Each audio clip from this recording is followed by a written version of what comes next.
नमस्ते बच्चों, तो क्लास 8 का साइंस का unit number 5 inside the atom हमने स्टार्ट किया था। हमने जो है वो धीरे धीरे चैप्टर को आगे बढ़ाया।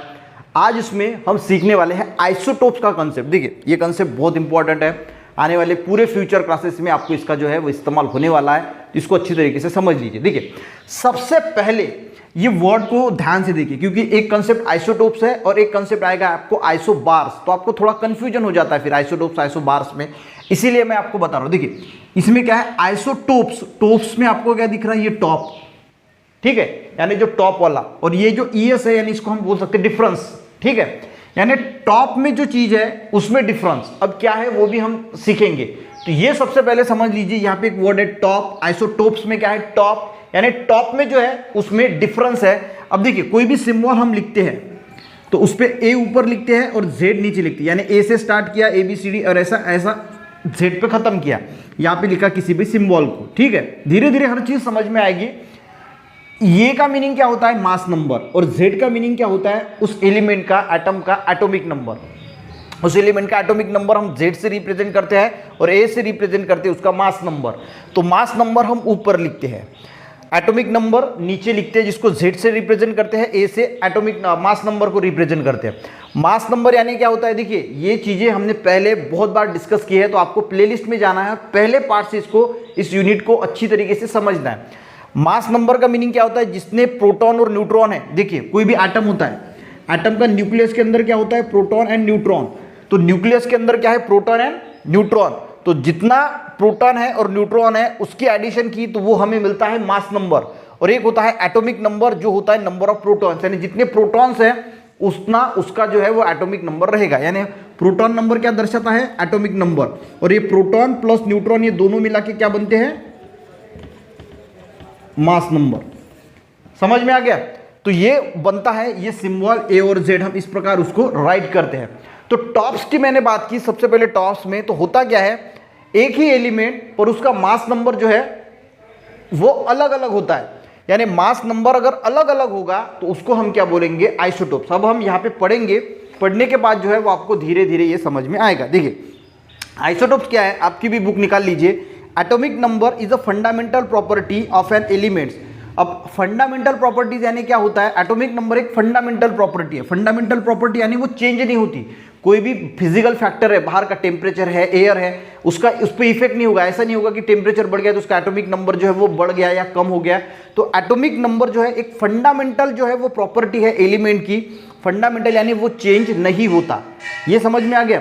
And its chemical identity, some elements in nature have atoms with same atomic number. हमें कुछ नेचर में एलिमेंट जो मिलते हैं वो ऐसे मिलते हैं कि उसका एटॉमिक नंबर सेम होता है, यानी ये जो एटॉमिक नंबर है वो कैसा रहेगा, वो सेम रहेगा, बट डिफरेंस मास नंबर, पर इसका मास नंबर जो है वो अलग अलग रहेगा। अब कैसे वो भी हम देखने वाले हैं, और इसीलिए मैंने बहुत बताया आपको टॉप्स में डिफरेंस रहेगा, यानी ऊपर क्या है मास नंबर, तो एटॉमिक नंबर सेम रहेगा पर मास नंबर जो होता है वो कैसा रहेगा, उसमें डिफरेंस रहेगा।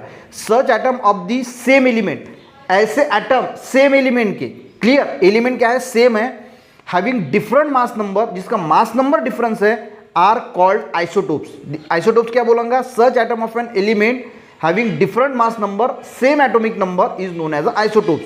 For example carbon has a 3 isotopes. अब कार्बन की अगर हम बात करें तो कार्बन के कितने आइसोटोप्स है, बोलते 3 कौन से, कार्बन 12, कार्बन 30, कार्बन 40। अब इसका मीनिंग क्या है, कार्बन का देखिए, यानी कार्बन का एटॉमिक नंबर तो 6 ही, यहाँ पे भी 6 रहेगा, पर मास नंबर यहाँ पे 12 है, यहाँ पे 30 रहेगा और एक रहेगा 40। यानी नेचर में हमें कार्बन के 3 आइसोटोप्स मिलते हैं, एक ये वाला मिलता है, एक ये वाला मिलता है, और ये एक 12 वाला, 13 वाला, 14 वाला।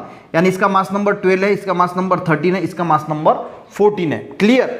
अब देखिए the mass number of isotopes is also represented by another method. हम इस प्रकार से भी इसको लिख सकते हैं, बोलते जैसे मैंने आपके यहाँ पे लिखा, ठीक है, mass number. The isotopes have same proton number but different in neutron number. अब देखिए ये मैंने एग्जांपल लिया 12C6, ये लिया 13C6 और ये लिया 14C6, 3 एग्जांपल हमने लिए। अब मैंने क्या बोला, जो एटॉमिक नंबर होता है वो कौन सा नंबर होता है, प्रोटॉन का। तो इसमें प्रोटॉन कितने हैं, 6, इसमें भी प्रोटॉन कितने हैं, 6, इसमें भी प्रोटॉन कितने हैं, 6। अब मास नंबर यानी क्या होता है, proton number plus neutron number. तो प्रोटॉन कितने हैं, अब इसमें अगर हम बात करें तो इसमें 6 प्रोटॉन है और 6 न्यूट्रॉन है, और इसीलिए इसकी एडिशन आ गई 12, तो इसका मास नंबर कितना हो गया 12। अब यहाँ पे अगर हम बात करें तो यहाँ पे प्रोटॉन 6 है और 7 न्यूट्रॉन है। कितने न्यूट्रॉन है 7, और इसीलिए इसका मास नंबर कितना आया 13। यहाँ पे प्रोटॉन कितने हैं 6 और न्यूट्रॉन कितने हैं 8। तो यहाँ पे चेंज क्या हो रहा है, न्यूट्रॉन की वैल्यू जब चेंज होती है तो मास नंबर चेंज हो जाता है, यानी इसमें न्यूट्रॉन अलग अलग है, हर इसमें प्रोटॉन सेम है, प्रोटॉन तो एटॉमिक नंबर डिनोट करता है ना, तो प्रोटॉन सेम है पर न्यूट्रॉन की वैल्यू जो है वो अलग होने की वजह से इनका मास नंबर क्या होता है, डिफरेंस हो जाता है। तो आपको कुछ आइसोटोप्स दिए है 12, 13, 14, मास नंबर दिया है 12, 13, 14, प्रोटॉन नंबर दिया है 6 के, और न्यूट्रॉन की वैल्यू निकाल के दी है 6, 7, 8। अब देखिए हाइड्रोजन की अगर हम बात करें तो इसके भी 3 आइसोटोप्स है हाइड्रोजन के, ठीक है।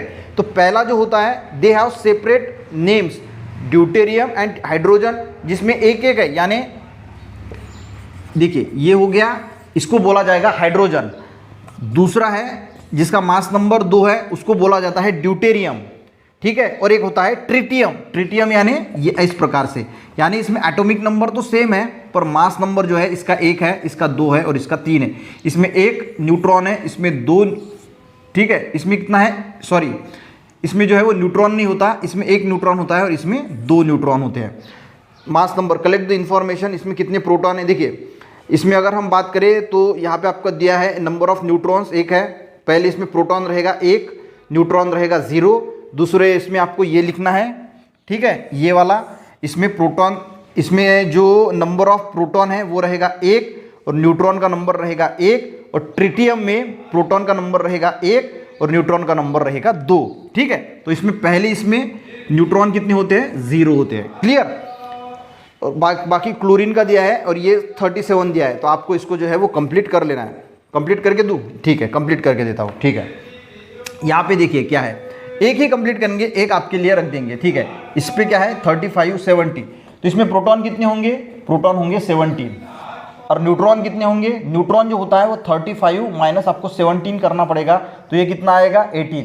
तो इसमें न्यूट्रॉन कितने हैं 18 है पहले इसमें। इस केस में प्रोटॉन हो गए 17 और न्यूट्रॉन हो गए 18। अब दूसरे की अगर हम बात करें तो दूसरे में क्या है Cl17, 37, क्लियर। तो इसमें प्रोटॉन कितने हैं 17, तो ये न्यूट्रॉन कितने रहेंगे, ये हो गए प्रोटॉन, और न्यूट्रॉन की वैल्यू कितनी रहेगी, न्यूट्रॉन की रहेगी 20, क्लियर। तो इस प्रकार से इससे ये माइनस कर देना, ठीक है। इससे अगर आप ये माइनस करोगे तो आपको न्यूट्रॉन की वैल्यू जो है वो मिल जाती है। तो समझ में आ गया आइसोटोप्स यानी क्या होता है। तो आइसोटोप सिंपल क्या होता है, नंबर जो होता है एटॉमिक नंबर सेम होता है, मास नंबर जो है वो डिफरेंस होता है, ठीक है। हाइड्रोजन के 3 आइसोटोप्स है, पहले को हम हाइड्रोजन बोलते हैं, दूसरे को ड्यूटेरियम बोलते हैं, तीसरे को। अब यूज क्या है आइसोटोप्स का, देखिए isotopes of some elements are radioactive. कुछ जो एलिमेंट्स होते हैं आइसोटोप्स के वो रेडियो एक्टिव होते हैं, they are used, radioactive पता है ना आपको, they are used in a various field such as industry में यूज किया जाता है, एग्रीकल्चर, मेडिसिन रिसर्च फील्ड। देखिए यूरेनियम 235 जो है वो न्यूक्लियर फिजन में इलेक्ट्रिसिटी प्रोड्यूस करने के लिए जो न्यूक्लियर फिजन प्रोसेस की जाती है उसमें यूरेनियम 235 यूज किया जाता है। कुछ जो रेडियो एक्टिव आइसोटोप्स है जैसे कोबाल्ट 60 वो किया जाता है कैंसर के डिसीज में। आयोडीन 31 जो है वो यूज़ किया जाता है। जो रेडियो एक्टिव आइसोटोप्स है जैसे कोबाल्ट 60 है are used in medical treatment, जो है वो कैंसर को ट्रीटमेंट के लिए होता है। आयोडीन होते हैं जैसे cobalt 60 are used in medical treatment, जैसे कैंसर के लिए यूज़ किया जाता है। आयोडीन 131 जो है वो थायराइड के जो डिसीज़ होते हैं जैसे गॉइटर है उसके ट्रीटमेंट के लिए यूज़ किया जाता है।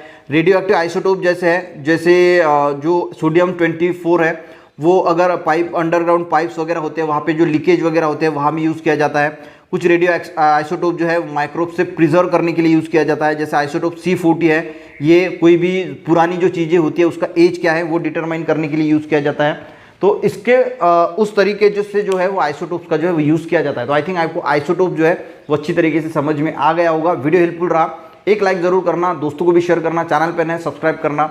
मिलते हैं नेक्स्ट वीडियो में, तब तक के लिए जय हिंद।